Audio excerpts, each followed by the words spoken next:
Hey guys, if you haven't checked out the prequel episode before this, go ahead and check it out. Here are the movies we got assigned, and a whole bunch of other stuff. We have good times on those prequel episodes. But if you already listened to that, I saw Home Alone 5, Holiday Heist, and Steve saw I saw Home Alone 4. no subtitle included. No, it was like taking Taking back the house. holidays. The house. Taking back the house, but like also there is sometimes no Empty. subtitles. Okay, well, It's not lupus. fingers crossed, I guess. Yeah, I guess let's hear which one of these movies wins. Are you ready for Movie Versus? Welcome to Movie Versus, the podcast where we pin two terrible movies in an all-out battle for the best of the worst. Here are your hosts, Tyler Lamb, Charlie Pixley, and Steve Janik. All on Movie Versus! Hey, everybody, welcome to Movie Versus, the podcast in defense of bad movies. My name is Tyler Lamb. I am joined by my co-host, Steve Janik. Steve, how's it going, Steve? It's going all right. Tomorrow starts a day of many finals for me. Yeah, oh, well, good luck with all that, I guess. No, I'm actually going to fail out and then do this full time. And my other co-host, Charlie Pixley. What's up, Chuck? You know, I was just thinking about the last time I took a final, and that was a while back. That was nice. Yeah, I'm sure it was. That it was a while back. That is. Screw you guys. And if you those You're just looking with such pain and anger. those listening at home, if you're noticing a little delay, we're actually having to Skype in Chuck via he is out of the state for the next couple in space. Yeah, no, I I fell through this bullshit wormhole. Yeah, and luckily he fell through with his laptop and a microphone, so he's able to contact us, and I guess he still has Wi-Fi. Yeah, which is great that the we wormholes threw are. We just threw a modem in there They just behind got it him. here. Yeah, finally. They got Google Fiber yet in that wormhole, or is that still coming? No. Oh.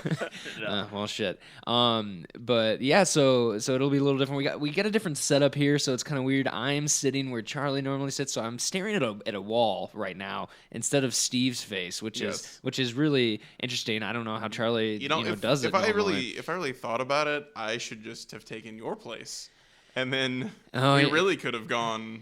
Yeah, maybe, but we could play musical chairs right was now. Still warm. Yeah, if we could switch spots, and then we could put Charlie over here, and I could, and we could just keep switching around, and that's what this episode can be about. Belly dancing the whole time. Yeah, exactly. And we're just gonna go straight into these movies. If you have not listened to the podcast before, what's wrong with you? But also, what happens is Steve and I both saw two terrible movies, but allegedly terrible. Not. I guess I just gave away our hand, maybe. Proven terrible. Yeah. And our goal is to convince Charlie that our respective film is better than the other person's film, and he picks based off of questions that he asks us. And Charlie, I'm just gonna throw it to you for those questions. Sure. So let's go in numerical order, and Steve, give me a rundown of this movie. Okay, so this movie. All right, I'm gonna say something right now that may just make me auto lose. Oh baby! But I feel like if I don't say it now, it's just gonna come out later. I'm gonna look like a moron. Oh, all right. Hold on. Is it that French Stewart is in the movie? Because we do know that already. No. Okay. The problem is that my movie is Kevin from the original movie, supposedly. Oh yeah. I think Is it? That doesn't make any fucking sense. Is it a prequel at least? No. Wait, because that would make even less sense if it was a prequel. I mean, no, because the kid's younger. At least. Well, he's actually in the movie. He says he's 9, like I think full disclosure, I'm just gonna like go deep on this and just pray that it comes out Kevin okay. was like 11 or 12 or something. No, in the no. second one, I In the thought. first movie he's 8. In the second movie he's 10. So this maybe happens in the middle. Also, French Stewart is Marv. Yeah, I know. French Stewart plays Marv. Yeah, French Stewart is Daniel Stern's character in this film. Charlie just with already his fingers at his temples rubbing them. Like That didn't even cross my mind when I watched the trailer. I heard Kevin's back, and I was like, "Oh, surely, immediately." Okay, they're just calling him Kevin, but it's a different one, and that's just like the gimmick is like, "Oh, it's another kid named Kevin." Right. I never really would have thought that. There It's was the same fucking Kevin. on the drive here, I spent an agonizing amount of time trying to figure out if I should pretend it was like that or if I should just full disclosure. But basically, I decided that I better just say it now because somewhere, like me saying character names, at some point you're gonna be like, "Wait a minute, Steve." Wait, These is are all Buzz in the movie? yes, and he looks nothing like Buzz. Wait, which one's Buzz? So in this movie, Buzz, the older brother with the red hair, Okay. with the buzz or the the buzz cut, flat the top. military cup. So Buzz's girlfriend must be really hot then. No. This time, right? In this film, Buzz is played like you guys have both seen Wet Hot American Summer, right? Correct. Well, I have. I don't know if Charlie has. I want to, but Okay. I haven't. Oh well, this is more for Tyler. The kid that plays Buzz is the kid that gets together with Molly Shannon at the end of Wet Hot American Summer. That kid that's talking her through her breakup. Yeah. That's funny. So it's that kid for some random reason. All right. Because he fit the role best, Steve, obviously. So Clearly. he was cast. I don't know what you mean by random reason. So Steve hasn't even said what this movie's about yet. I'm assuming the kid is home alone. So basically what happens is the parents are divorced now. And the dad is living with a woman who's super rich. This already doesn't make any sense. Charlie, you're gonna have to just go with me on this Okay. one. Fuck it. So the parents are divorced, and the dad comes over to ask if the kids want to stay with him for Christmas. And they say no because they want to hang out with their mom because the mom's, the one that's loves them or whatever. so they all decide to stay home, but Buzz is just like giving him all kinds of shit. So he basically just runs off to stay with his dad for like the holidays.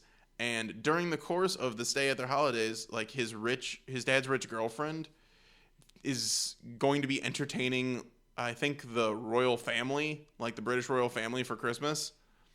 And so they're going to be over there. And so the plan is that Marv and Marv's wife are going to kidnap the prince. And the house is a smart house. So there's an inside man because Marv has like access to the house. Denzel Washington's in this movie? Yes. And Clive Owen? Yeah. Oh, shit. So And Marv all this happened between Home Alone and Home Alone Lost to New York. supposedly. Wait, you were serious about that? No, yeah, he says he's 9 in the film.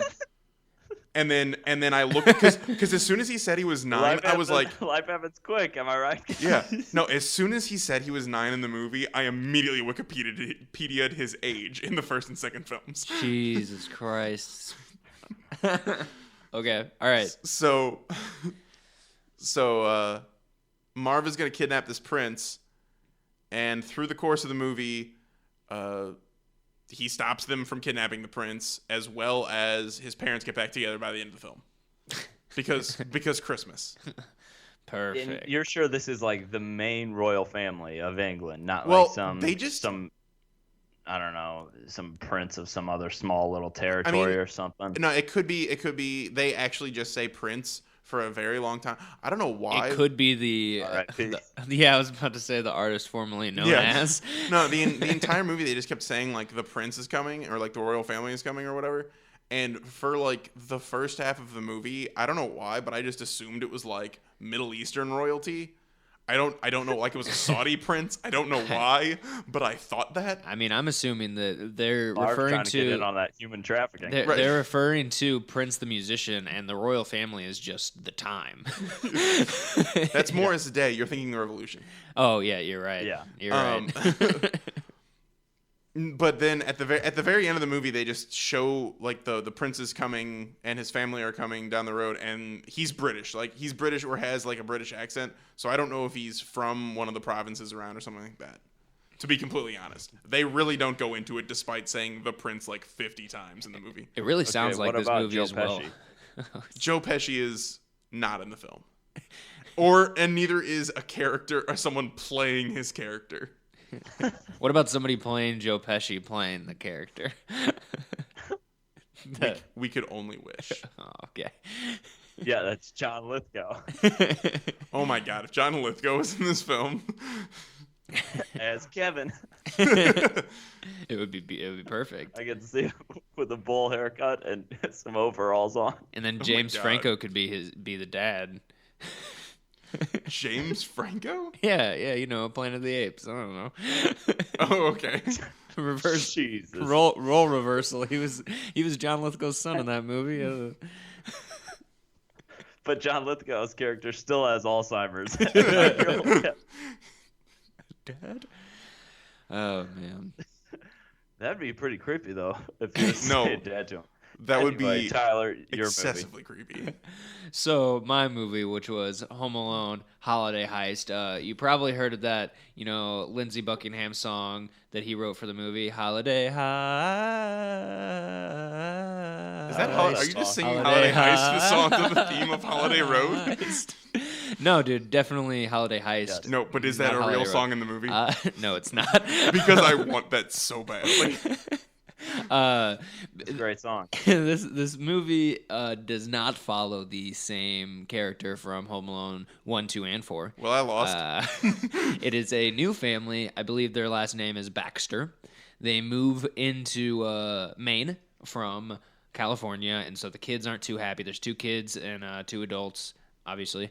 Well, I guess not obviously. 2 kids, 3 adults. Yeah, I guess. And they basically, the kids are pissed off, and the one kid thinks that the youngest kid, his name's Finn, who's the main main kid. He thinks there's a ghost in the house, and it turns out that Idiot. yeah, it turns out that It's just Harry and Marv. the place was previously owned by a like mobster who allegedly left like his fortune in the basement. There's like a safe or something. my So God, that's when the robbers come in. They want to steal something. They're like, oh, he has bootleg moonshine or some bullshit like that we want. And What's his name? Something like Tony Ravioli. well, I think that's his name exactly. No, Two-eyed Willie. It's like Dead Leg or something knew like it. that. Damn, I blew my cover. I have seen this 100 times. It's actually the main robber is played by Malcolm McDowell. Really? Oh, that was a shocker. I'm sure every single time the cameras, stopped rolling, and the was director tried to give him a direction. He's like, "Are you Stanley Kubrick? Because I've worked with Stanley Kubrick. Get out of my face!" And you are no Stanley Kubrick, sir. I know how to act. I was in Clockwork Orange. And one of his lackeys, who's this Career's only gone up. Oh, clearly. Entourage, and then this.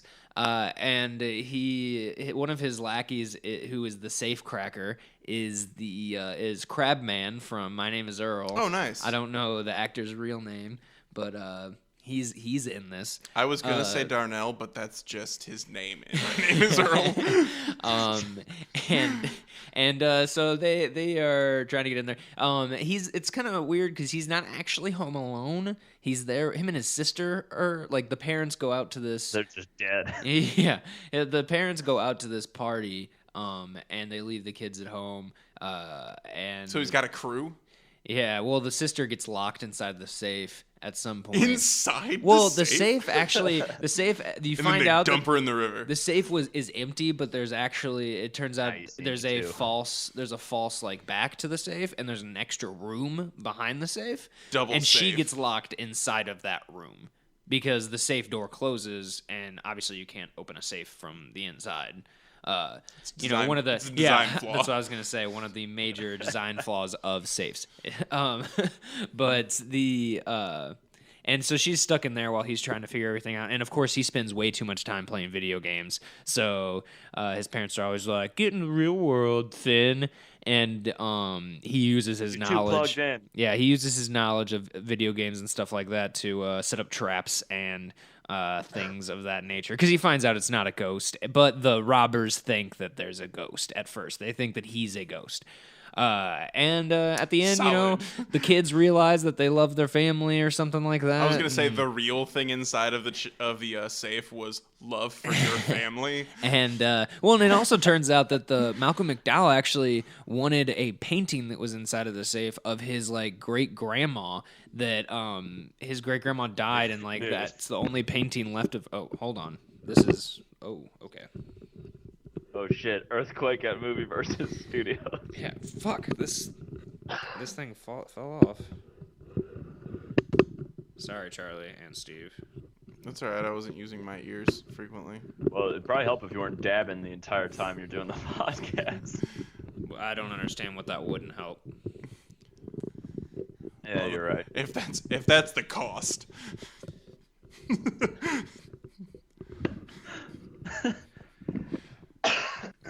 Okay.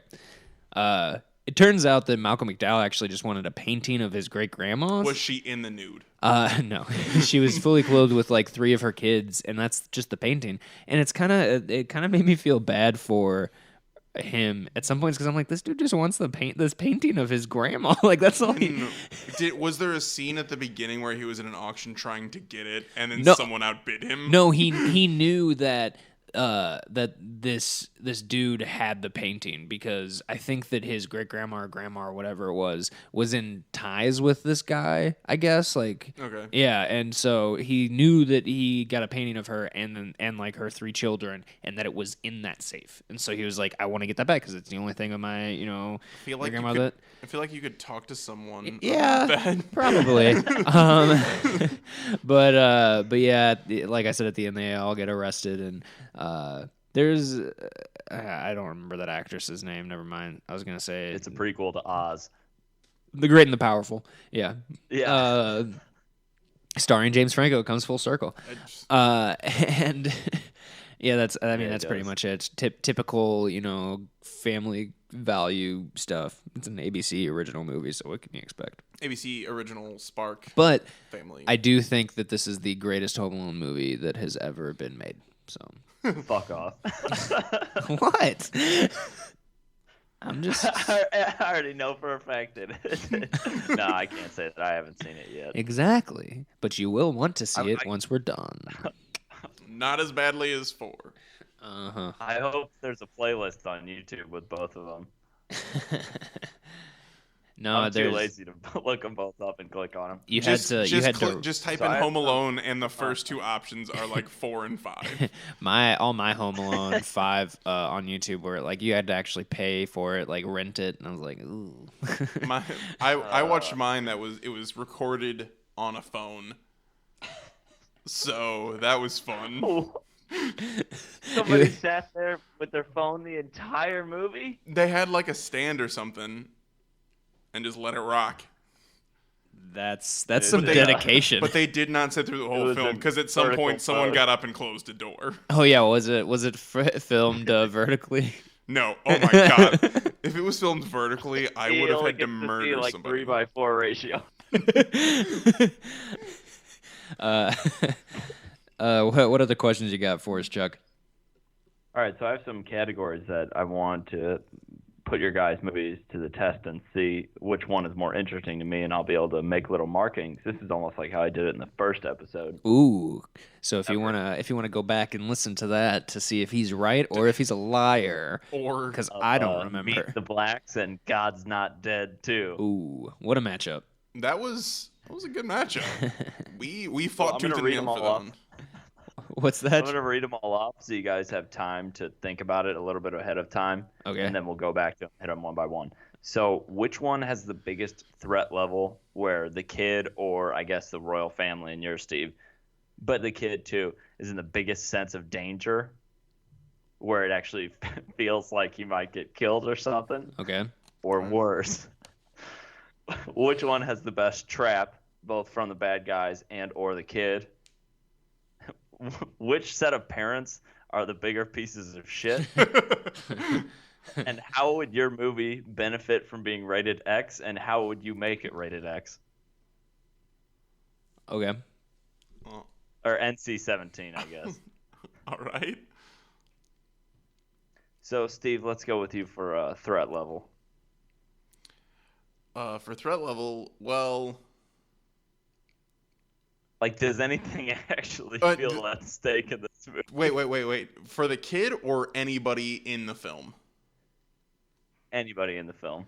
Okay, so Since yours is more like the royal family. right. So in mine, Marv French Stewart, he has an inside man at the house, and Kevin thinks it's this guy Prescott because when Marv and his wife, who's played by Missy Pyle, who I can't think of anything she is that you guys would recognize, but she's one of those actresses that just kind of shows up places. You would definitely know her if you see her.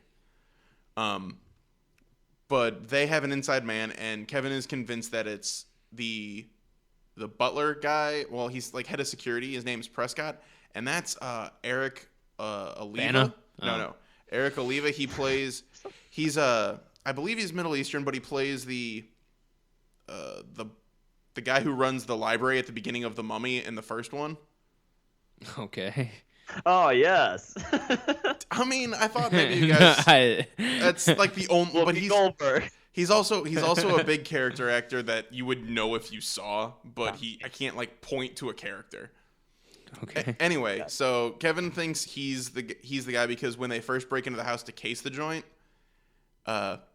he's just missing and just blames everything on Kevin and says that there was no one there. So Kevin's like convinced that he's in on it. So at a party one night, Marv and his wife come back, and he's like, okay, I got to take care of them, but I got to get rid of their inside man first. And so he tricks him into like they have like a walk-in freezer at the house because the house is like they are super rich. They have this giant walk-in freezer, and he traps him in there.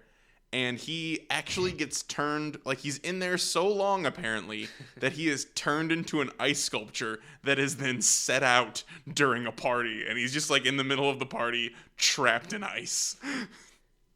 And nobody like sees him No. or notices that it isn't clear ice. Yes. And then later on during the party, Kevin throws like basically like a hot fondue pot of cheese and chocolate onto both Marv and his wife, and then runs away from them. And during that scuffle, he knocks over that ice sculpture, and Prescott like breaks out of it. And everyone's like, I was like, oh my god, so I fucking didn't. sorry, you guys.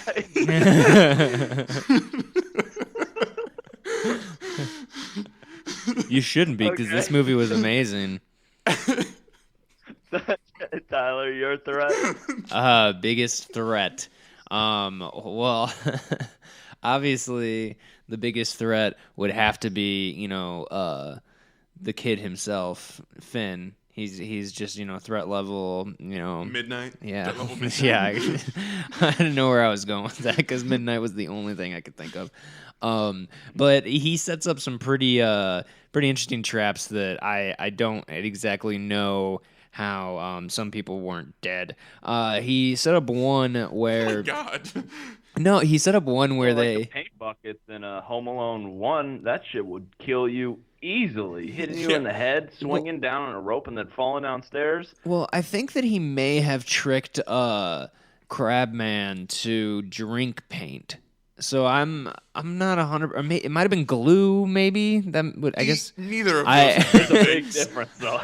Yeah, there is. But that's also after they try to get into the garage, and so they're like lifting up the garage door because I guess it's an old fashioned one where they can kind of like get under it and start to lift it up. Yeah. And they're like, man, it's really heavy. Like what the fuck? It turns out that it's the inside handle has a wire wrapped around it, and that wire is attached to at the end of the garage, other end, a dumbbell that is like behind some stuff. So it's like the dumbbells are well, not a dumbbell, like a bench press, yeah, like a a bar. full bar, Yeah. and it has two plates on the side, and so they're like set up at a ramp. So when they're pulling it up, the bar is being pulled up the ramp, and when it gets pulled up the ramp, it just rolls, gets launched underneath the garage door, and the people get knocked over, trip or whatever. I thought you were about to say it's decapitated. Yeah, just heads right off.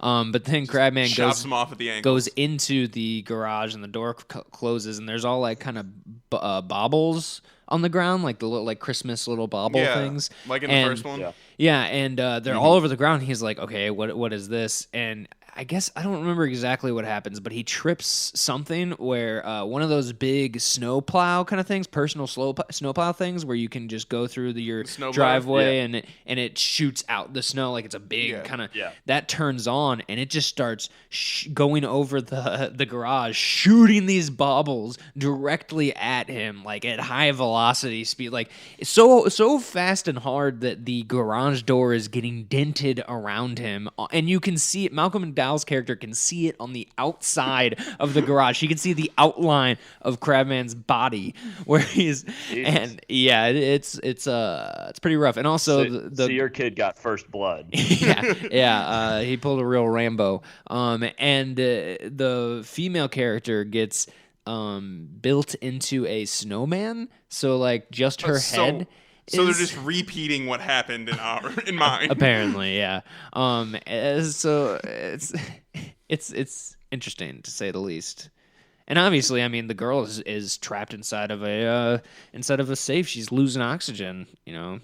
Their threats are. So I guess that kind of combines your threat, and would you say that's the best trap in yours as well? Which trap?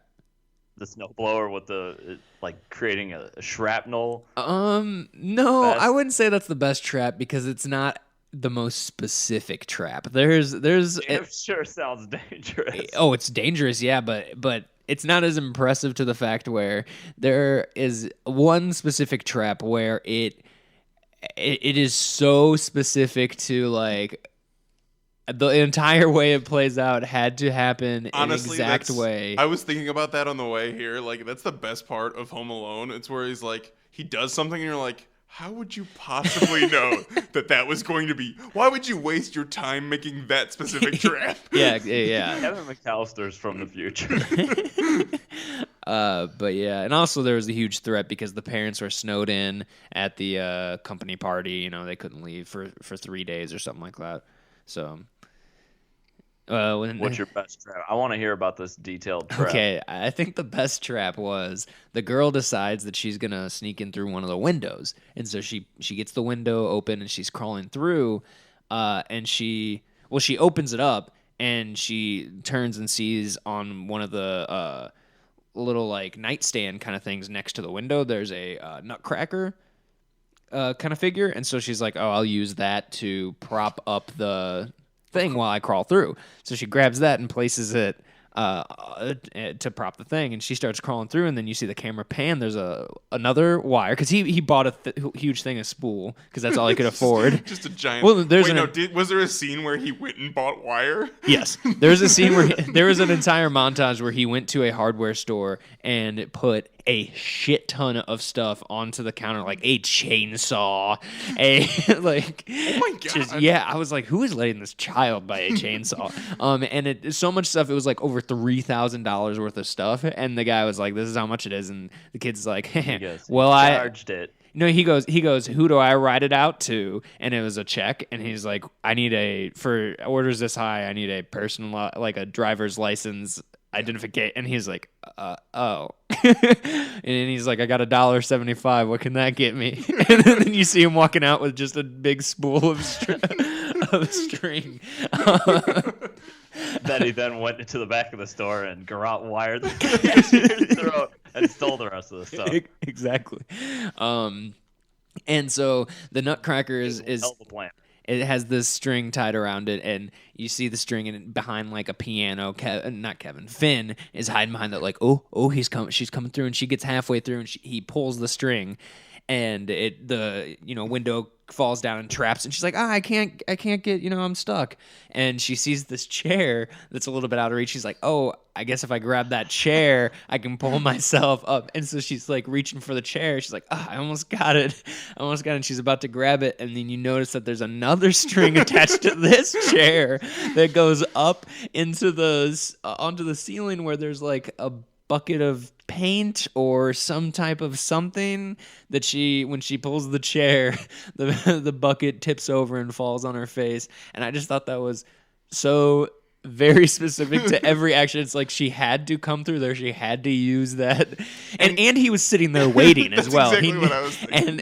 And she had to use that nutcracker to prop the window open, and she had to think, I'll grab that chair to try Did he grease down the window to make sure that it would like not stay open? Because I have never experienced a window that I could manage to close after opening.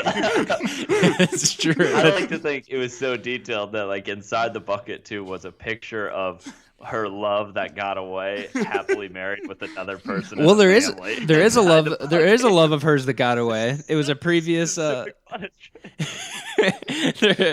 a whole side plot. You cut me deep, Kevin. Finn, you cut me deep, Finn. And also, how heavy is this windowsill that it closing on her gets her stuck? That she's just, I can't move. But I thought that was probably the best one, just because of how insanely specific it was. All right. My best trap was in this crazy smart house. They have what? Yeah, if just like if yours is, he just shoots him with a BB gun. no. In the with a real gun. In the smart house, they have this like bookcase that if you like use with the remote that they have. You just like go near stuff and say like open this or like open shutters or whatever. I just want everybody to remember this takes place before Home Alone 2. Yes. Yeah, it took place in like 94. Yeah, but it came out in 2002. Yeah. So well, duh. So they have this bookcase that's on like a revolving thing, like Scooby-Doo style, like full wall spin. Yep. And when it turns around, the bookcase becomes like a wet bar. Okay. So With a sex swing right next to it. No, not wet dream, a wet bar. Yeah. So Marv's chasing him. Marv and his wife are chasing him, and he runs up and he spins it around, and he like stays on the other side. And then Marv and his wife like jump on, and like, okay, wet bar, go or whatever. And it spins, and Kevin's just like on the same side again, and he just like hops out, and then. The night punches him. No. The night before, he like went into the programming for the house and like did all this stuff, and he like just starts making it spin, and it goes to like ridiculous speeds. It's like thousands of RPMs at this point, and then he just makes it stop and launches them into a chandelier like 3 rooms over. Credits roll. Blood pools on the ground. That's the best. That was the best trap. Best trap. Oh, God. So Kevin learned how to do serious coding in the 2 years between. The year. Yeah. Yeah. Okay. Also keep in mind. I mean, I feel like I'm in too deep now, so I just have to go with it. This woman that his dad's dating, they've been dating for 8 months, and they're about to get married. Like he's about to propose to her. Hey, when you're at that age, you gotta. Well, they're actually engaged. With it. He's not. She knows. Like they're engaged at this point. Okay. I'm just going deep. I've resigned myself on this one, maybe a little bit, guys. Yeah, man. I mean, you can't compete with Holiday Heist. I mean, with a theme song by Lindsey Buckingham, and Malcolm McDowell. It's hard to compete. So. And Malcolm X, actually. Yeah, he did make a guest appearance. Post hummus. But pre-pita bread. Okay, so Steve, why are your parents the shittiest parents? Actually, and in your movie. Yeah, and in the movie, why are Kevin's parents the shittiest? My parents are wonderful people. Why are the movie parents? Explain your case. Why they're the worst out of the two. You want them to be the worst? Yes. Okay. Well, the dad just like never believes Kevin. Like, I feel like after because it truly is like a sequel somehow, because they mention at some point, he says, the mom's like, Buzz, you gotta watch Kevin while I go out and do this thing. And Kevin's like, I could just stay home alone. I've done it before. And she's like, don't remind me. So, like, it's established that this has happened. The reason they're terrible parents is because he's like, Marv, it was Marv, the guy that broke into our house. He was here. And but his hair looks different, and his eyes are a little bit. Yeah. and I couldn't blame his parents for that. They're like, yeah, that's not him, Kevin. Yeah, That's but like clearly French Stewart. no, but the dad just like does not believe him, and he's like, no, seriously, they're coming to kidnap the prince. Like, I have it all figured out. Like, we need to stop it. And they're like, shut up, kid.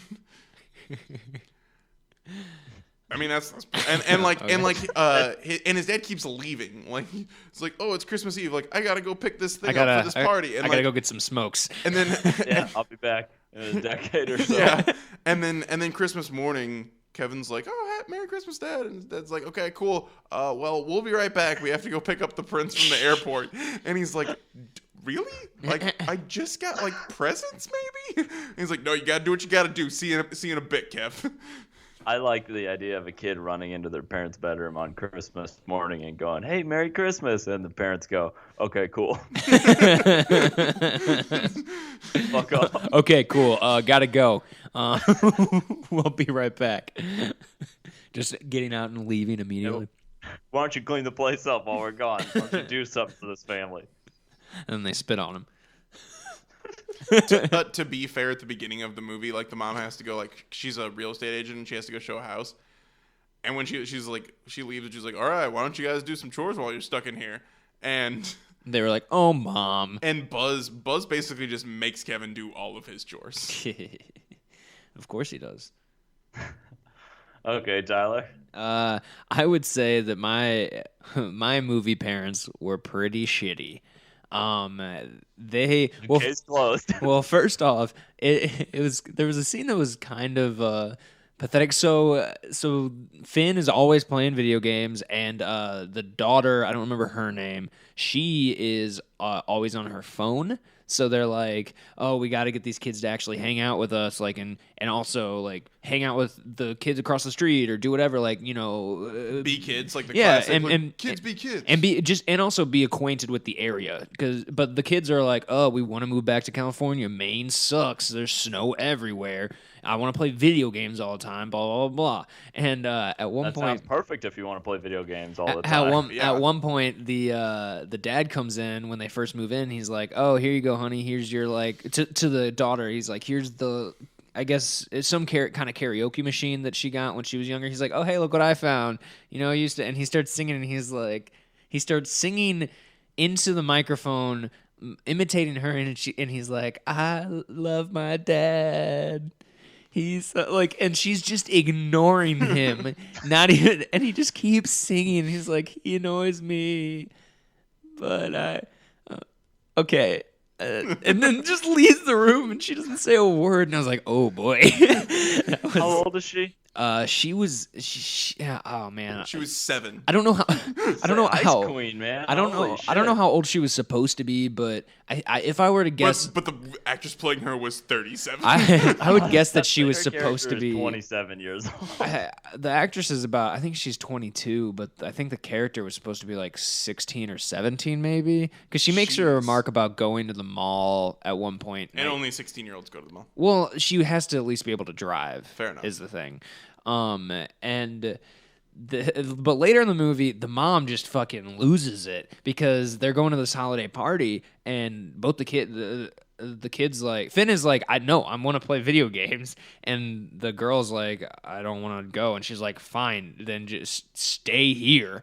And they're like, oh, really? And the mom just loses it. And she's like, yeah, whatever. Fuck you guys, basically. She's like, we're just going to go. Like, but you can't play your video games. She, like, takes Finn's controller. And she's like, and you can't have your phone. And she takes the girl's phone. And that's why they can't get a hold of Well, no, because the dad immediately goes, I mean, shouldn't she maybe have a phone at least in case? And the mom's like, oh, yeah, you're right about that. But she takes the controller.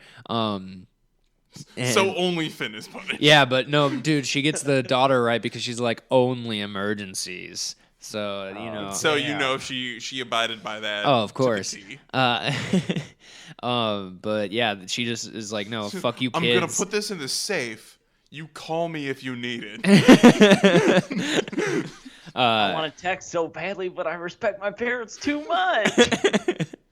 But yeah, they just leave him there, and in her defense, she does get kind of worried, especially when they're like, oh, we're snowed in for the next few days. She's like, what? My kids are probably fucked. But it was pretty funny also to see her go off the handle. Oh, and same with, I think it's kind of a staple in Home Alone movies for the parents to just not believe a word that their child is saying. Well, to be fair, they're usually like, bandits are attacking. Well, yeah, now. this kid Finn is like, go. There's ghosts here, and they're like, shut up, Finn. Like, no, you play too many video games. He's like, no, there's ghosts. But then at the end, she's like, sorry, I didn't listen to you, and I didn't believe. It's but like it wasn't you had ghosts. You had a very good reason to not believe anything he was saying. Oh, definitely. But there was one scene where they still were like, no, Finn, you're an idiot. Is he was like, oh, I know there's a ghost in the basement or something, and so what I'm gonna do, we're gonna go get the family was going out to get a tree, and he was like, I'm gonna put this big sticker at the bottom of the door so that if the door gets opened, the sticker would rip in half. Yeah. And he's like, if we come back and this is ripped, obviously the door's been up, blah, blah, blah. And then when they leave to go get the tree, the robbers kind of come in and like case out. That's when they first come in and see the safe is empty, and they're just like, well, fuck this, and they leave. But then they realize that there's another room or something. For some reason, they go back. And it's in the basement, so they open it up, and when they come back, Finn's like, see, there is a ghost. This thing tore, and the daughter is at least like, okay, yeah, that is pretty fucking creepy because I saw you put that there. And the parents are still like, no, it's nothing. It's like, well, there's at least a reason why that's definitely fishy. I hope the Ghost Hunters International crew is listening. Well, so pick up on these good tips. They were in the movie. They provided the sticker. I wish sticker was a Ghost Hunter International sticker. Yeah, I wish I remembered their names, but they were very specific type of paranormal sticker. Yeah, but the parents in my movie were pretty shitty. It also turned green from the ectoplasm. So what's the next question, Charlie? The NC-17 rating. Man, oh God, I don't know if I can answer this without getting too like. I don't know. This is a hard line to walk across because, I mean, there are scenes that could definitely, some awful things could happen that would make this NC-17. Well, first off, obviously, if he put just razor blades on that Jesus Christ. on that bench press bar or some type of like butcher knife, so when it was propelled at their legs, it just chopped off their legs, so they were just crawling around on bloody stumps, and obviously blood would be used. For those of you who can't see me, which is everybody, I am horrified right now. Or the baubles could be like shot into Crabman's eyes, and so he's just got like no eyes and baubles like sitting. But then there. like the movie ends there, right? The scene where she gets stuck in the chopped in half. Yeah, chopped in half, obviously, and then he. I mean, he just like pours stuff on her upper half while she's like, I mean, there's the options are endless. Really, really, they are. NC-17, but not for violence, though. No, I'm kidding. Yeah, no. I was trying to make sure that it was only for violence. I don't want to. Yeah, that's where it can be sketchy because I don't want to. I don't want to say things that could be worse than any kind of just violence, I guess. Fake violence. Come to your own conclusion. The next week's guest star on the podcast is Chris Hansen. Oh yeah, no, it wasn't even stuff like that. But yeah, no, it's stuff around Anyway, that's how mine could be NC-17. Fair enough. Steve. For mine, of course, when Prescott is in the ice sculpture and he breaks, he just shatters into a million pieces on the ground. Sub-Zero style. Yeah. Sub-Zero style or T-1000 style, maybe. And then one other one, at least. Oh. Since Tyler gave it a couple. Oh, If you yeah. don't mind. Well, of course, when he dumps the hot liquids on them, they just scalding burns on their faces and hands. As well as mine actually does have a scene that could be NC-17 for sexuality. Ooh. The Kevin is on the phone with his mom. Oh. On. They're watching It's a Wonderful Life together. Okay. And then in another room, in a different room, his dad is watching it, and they're all reminiscing. But like the dad's not on the phone with them. He's just watching. Go, hold on. And it just gets worse and worse. No, It's more confusing. the dad is in a different room watching it and being like, "Oh man, we watch it every year with the family." And his new girlfriend's like, "Yeah, I've seen this movie once. It's okay, but how about instead?" And then like mounts him. Oh. And then it cuts there. And I mean that's an easy scene extension. Just yet. Exactly. Full frontal on in both the room fronts. next to Kevin, though. I mean, I don't know where the room is because the house is gigantic. Okay. It's like a larger house than the one that they were in the first. And it's sentient because you said it's smart. Yes, it's a smart house. It is. It's actually a genius house. Oh shit. So it actually falls underneath the protection of Optimus Prime. Yeah. Yep. It's a smart Well, guy house. now you're just ruining my ending. the twist. Charlie. Yeah. Is there any? I guess you guys already covered the endings of these movies. It's not like there's really like twists and turns in these. Yeah, well, there is a twist ish, I guess. They find out that the painting that was in the house was worth like $85 million because it was painted Holy by the crap. same guy who painted the Scream painting. And Edvard Munch. yes.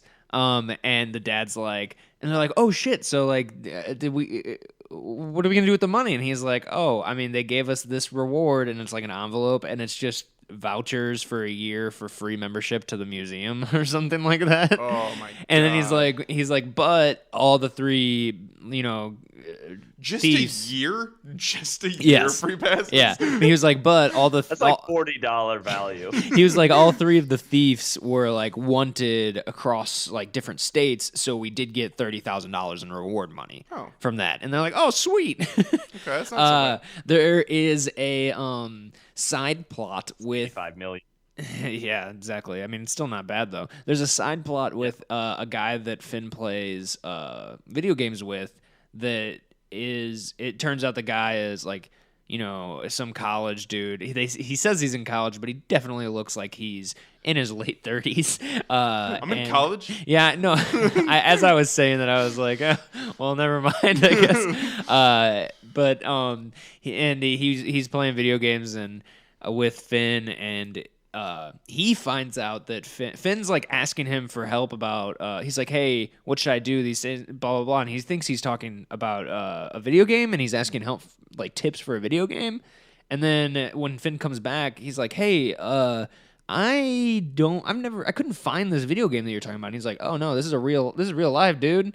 And he's like, wait, what? There are thieves inside. He's like, dude, call the police. Like, what do you? And he's like, nah, I got it. And he's like, what? And Finn just leaves. But then the guy, he's like hacks into Finn's gamer tag and finds the payment plan or whatever. And then so through that, he gets the phone number off of the payment and calls that, and it's the mom.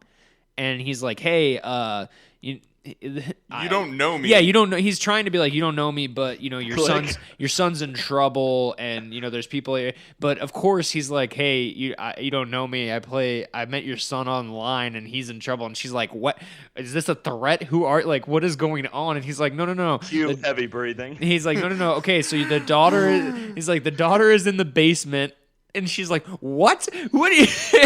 And so she, of course, calls So this 911. goes from bad to worse. Yeah, and he's like, I don't, and she hangs up and calls the police, and so like a SWAT team comes into his apartment and with fucking guns pulled on him, and he's like, no, it's all misunderstanding. He says something and he holds up like a remote, and they just pepper spray the shit out of him.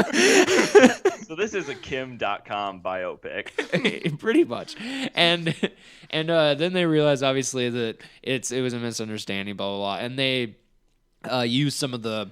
I like that they went to like his place and not Yeah. Finn's No, I have no idea got because a he's whole in SWAT team he was in a for it, different too. state too. I'm pretty sure, but then they used some of their reward money to buy him a plane ticket to visit his family for Christmas because he's like, I don't have money for a plane ticket, so I'm not hanging out with my parents. It's just whatever. There's another side plot that I wanted to mention, but I'm not really remembering it right now. So Was that good? well, no, there was something, but I was gonna mention it, but then right before I mentioned it, I forgot, and so I talked about the video game guy. Right. Oh, there was a joke. I remember what it was when they went to the. This legitimately, I watched the movie with roommate Kevin earlier, and this legitimately made us both laugh. They go to the company party, and the boss sees the mom is the one that's going to be she's going to be like a new VP.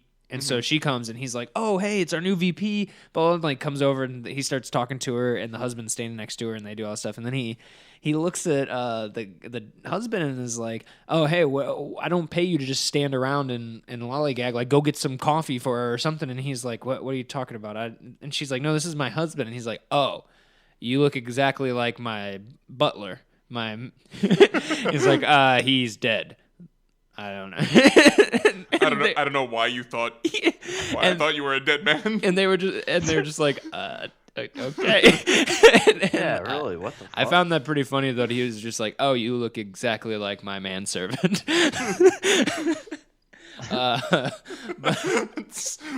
Okay.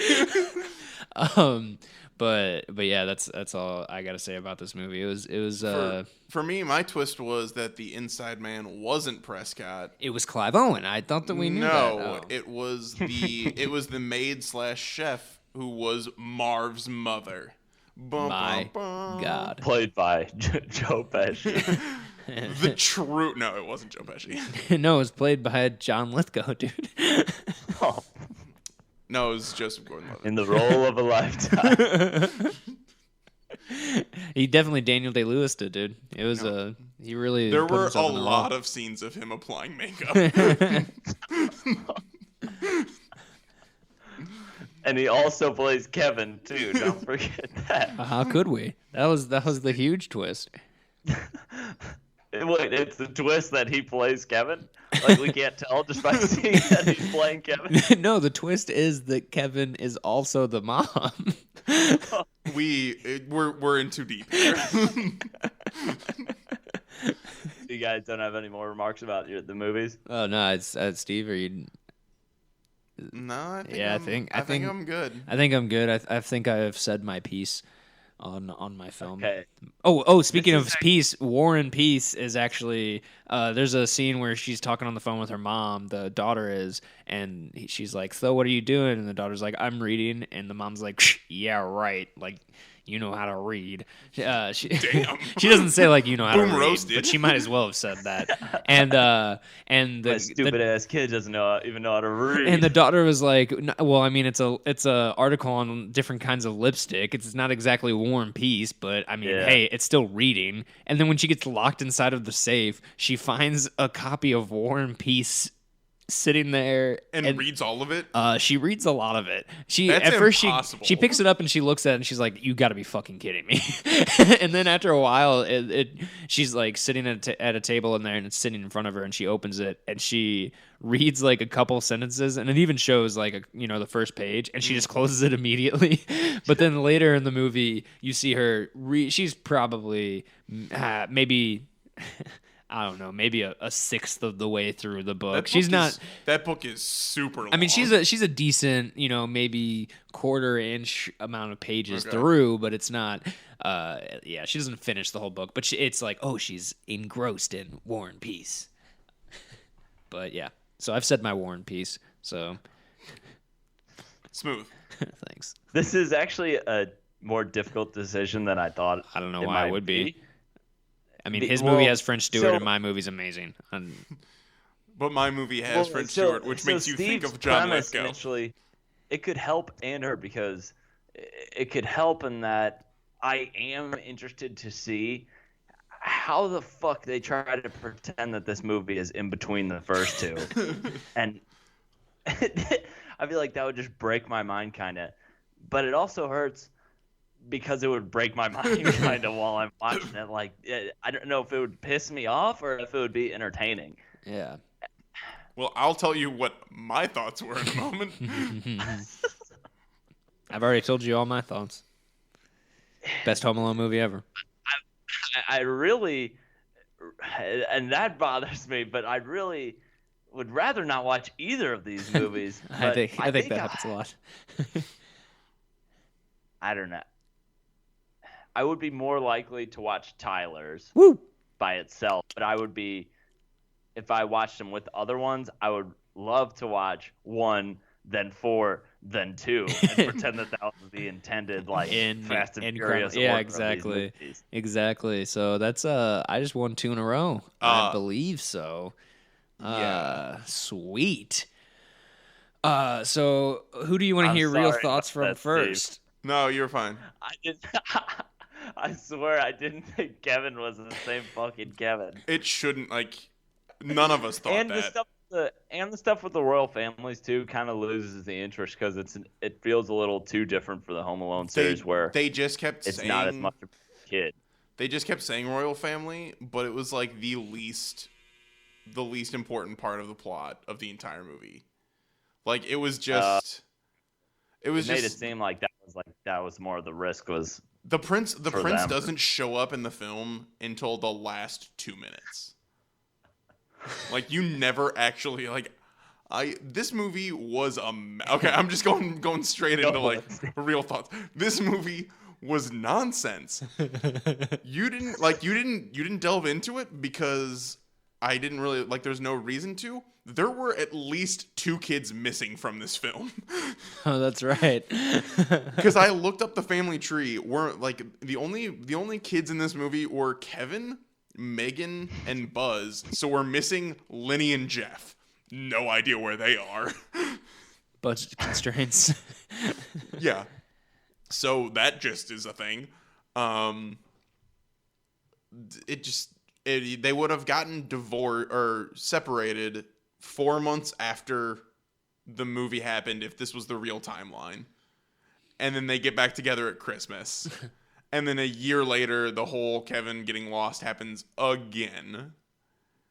Yeah, and then in Home Alone Lost in New York, when they're at the NYPD station, they say "Oh yeah, we've left him at home before one other time." Yeah. So it's I don't even know if these people have even seen the second movie. And I'm pretty sure Marv and Harry say they just got out of jail at the beginning of the second movie from the original thing. So if they had already, wow, what the fuck? And also Marv claims to have met his wife in prison, and I don't know how that works. Dude, that's just the Chicago criminal justice Well, it system could be for you. one of those things where she was a fan of his or something and started visiting. Yeah, that's true. Yeah. There's also a Duh, scene. Steve. I love the wet bandit. Yeah. Insert your own joke.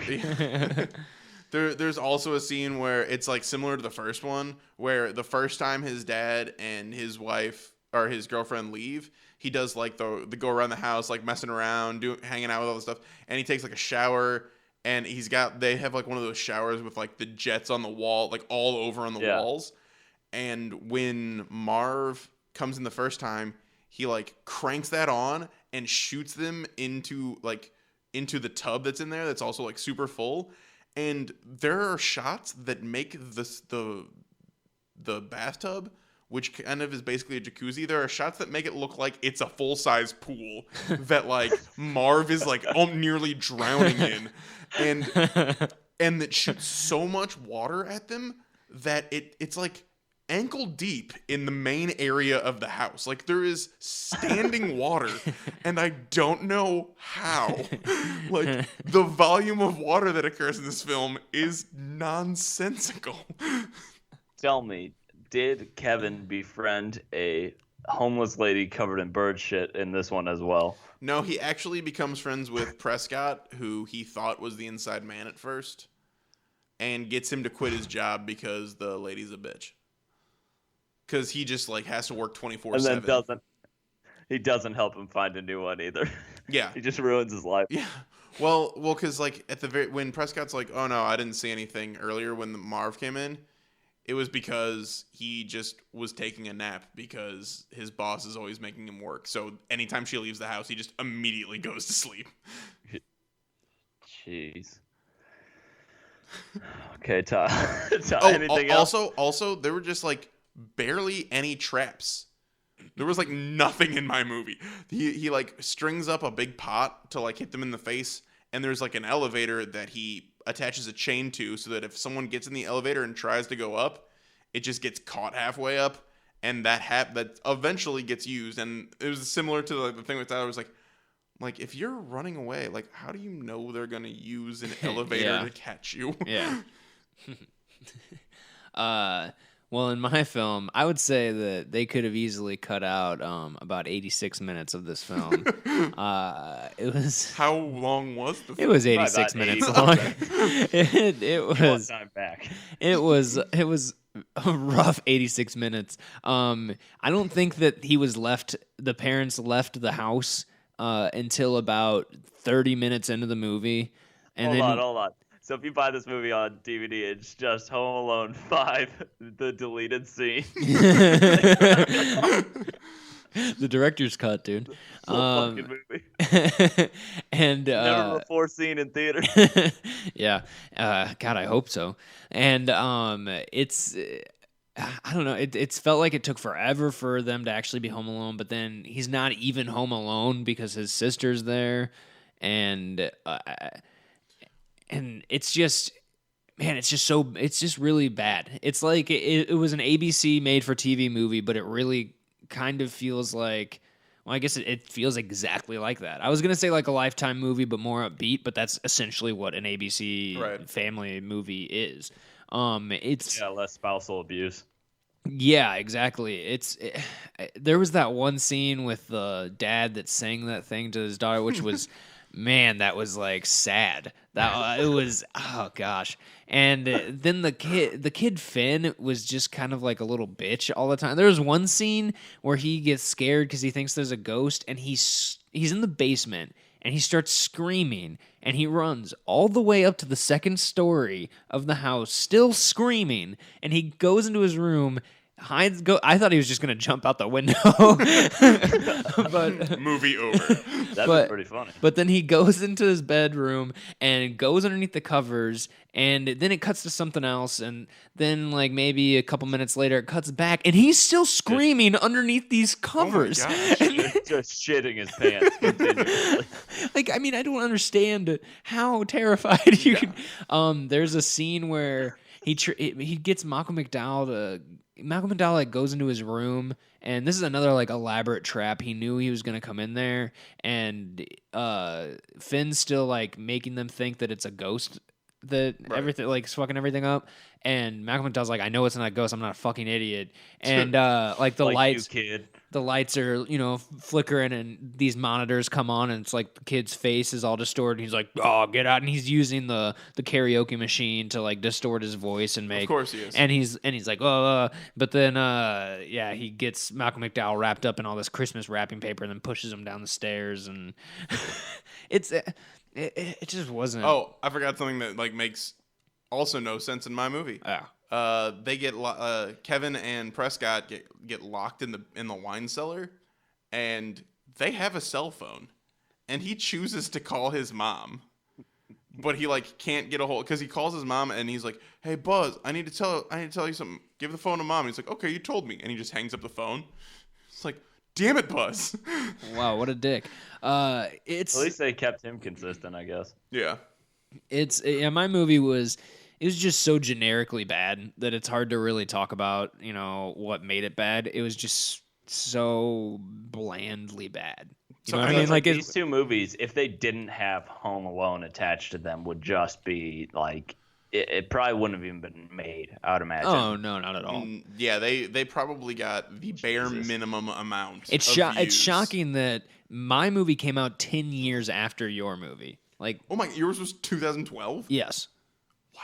Yeah, like what? I don't know why they decided to dip back into the Home Alone franchise 10 years later. That's what the Mayans were talking about. Yeah, exactly. Yeah. That's the end of ages. First there would be a John Cusack movie, and then there would be Home Alone 5, Holiday Heist. But yeah, it was just, ugh. But I mean, hey, they got Lindsey Buckingham to make a song for it, so it was just, yeah, it was just such nonsense. And for Rotten Tomato scores, unsurprisingly, they don't have scores because they're fan reviews. Yeah, there's 30%. Mine is at a 30% audience score, and there is one solitary critic review, and it is rotten, and it is, if you look at this movie as even remotely coming close to Home Alone, it's a disaster.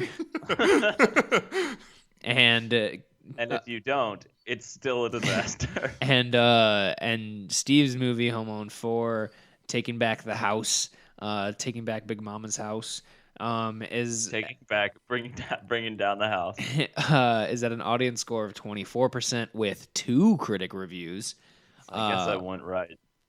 The one being recycled gags with none of the original's charm, and the other being, from the unappealing, cheapish opening titles to the murky production values, it's immediately obvious Home Alone 4 isn't playing in the same park as the beloved predecessor, ... Sad.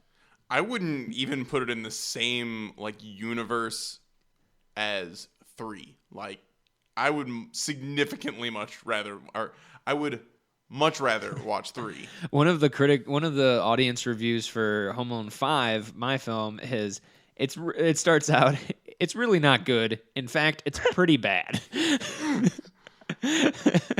But yeah, I mean, there's really not much. And that had to have reviews. at least 2 stars, because I only saw 2 and 3 stars there. Yeah, it's a shocker that Malcolm McDowell was in this movie. It's startling. I think that he's somebody that, I mean, people may not recognize the name, but if they saw definitely him, they'd be like, oh, that guy that's a character actor in a lot of crap, and he was the lead. I mean, he was a lot younger then, but he was the lead in Clockwork Orange. But yeah, it's just Do you think he did his own stunts when he was wrapped up and fell down? Oh, obviously, dude. They even covered his face, but he was like, no. I'm doing it for the art.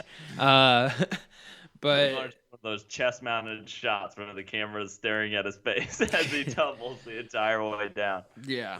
Man. So we saw these bad movies. This one felt very rough. I have talked up some bad. I did not know what to do with this movie to try and make it sound, because I knew Charlie was gonna ask about traps and shenanigans, and I was like, there's nothing in here. There's not even that in this movie. Yeah, I mean, there were at least a lot of traps in my movie, I guess. There was there was a scene where he's like, I guess he's ghost proofing his room or something, and for some reason his dad in the middle of the night comes in to check on him or something, and it wakes him up. He's like, oh, I hear him coming in, and you see the dad getting closer to this tripwire, and right before he gets to the tripwire, Finn pulls a string. This is before he bought all the strings, so it's kind of confusing where he gets this string. But he pulls a string he was just restocking his string stores. He pulls a string that activates a taser gun that shoots at the dad. So the dad's getting electrocuted and trips a wire that drops a tent over him and makes him he's like, And if that dad had heart problems, I mean, that should. And the mom comes in. She's like, "Oh, you're not. How did you get this? You shouldn't be playing with this." And just takes it. And I'm like, "Did he just?" And the dad's like, "Oh, I'm fine." And I'm like, "Hold on. First off, where did he get that? And second off, why is there no outrage or punishment? You're just like, oh, Finn, you crazy ghost believer. Like, that blew my mind. That was like minute maybe 10 of the movie that he did that. So it was pretty interesting. Okay. Yes, Charlie. Steve, Yeah. if you were to upload this movie onto YouTube, how would you describe it? Oh my gosh. Yeah, Steve, you're gonna have to read Let me that. find that text. Steve I sent. felt like, well, I just want to know what Steve would put, if he uploaded, well, which he would never upload a copyright piece of material. Steve. Now, these movies have got to be in the public domain, right? I mean, I'm sure they were in the public domain when they were released. The Congressional Library. Steve sent us a text of what the YouTube description was for the upload of his video, and I'm gonna need this verbatim. I got it right here. I had to read the first sentence multiple times before I realized that Steve just copy and pasted something, and it wasn't just Steve being an idiot. This, like, if you think about it, this is like the lyrics to Nightman from It's Always Sunny in Philadelphia. Let's hear it, Steve. Here we go. Once again, Home Alone for kids. Kevin! Only one thing is different this time. Kevin did not entirely forlorn because no one. That boy alone again since being in a splendid royal house, but no friends, no snow, and of course, do not get any pleasure. Thank for watching. And of course, do not get any pleasure. No friends. No snow. Do not get any pleasure. That is just a cavalcade of words that. Now, I don't mean to make fun of people who are like English as a second language, but it's just That doesn't mean it's not funny. that string of sentence just like destroyed my brain. Well, the first. You have to learn English incorrectly to put together something like Yeah, that. someone not has fully done know something it, but- terrible to that person. I mean, the only way they've learned English is from watching Home Alone 4. So he's just piecing things together. Or playing Zero Wing every single day. All year home or belong to us. Is that what we're? No pleasure. Someone set us up a trap. Your pleasure, no belong to you. I think that's gonna be it for this episode. I don't think we can talk about these ridiculously dumb movies that shouldn't have been made. We tried our best though, and hey, I came out the victor, so I guess that's all that really matters. I was on the way here. I was like, I lost, and then you said like a sentence, and I was like, fuck. If you want to check us out on Facebook, go to Movie Versus Podcast. We're also that on Twitter and Gmail, Movie Versus Podcast at Gmail. Also, you can check out the Three Wise Media Facebook page and just check out all the updates. They're probably easier to find. Thanks to Jeremy and Lamb for the theme song. Check us out on YouTube under the Three Wise Media YouTube channel. Is there something else we were gonna mention or didn't mention or nothing? I don't know. Don't watch these. Don't watch these. Is that what you said? Yeah. Yeah. Of the time, like there have been movies that we have watched that have been like delightfully bad. This is not one of those movies. Yeah, these were just bad. They're just the worst. But I guess other than that, you guys anything else to say before we sign off here, boys? No. I've been beaten into I'm glad submission by that film. Yeah. I'm glad I cleared these off the table so they cannot be used again. So that you don't have to watch. I feel them. like Yeah, we're in a exactly. position that was Charlie being like, well, I do love Home Alone, but I don't want to gamble on watching these movies myself. So I'd better throw them out there. All right, bye. Movie Versus is a production of Three Wise Media. For more information, check us out on Facebook.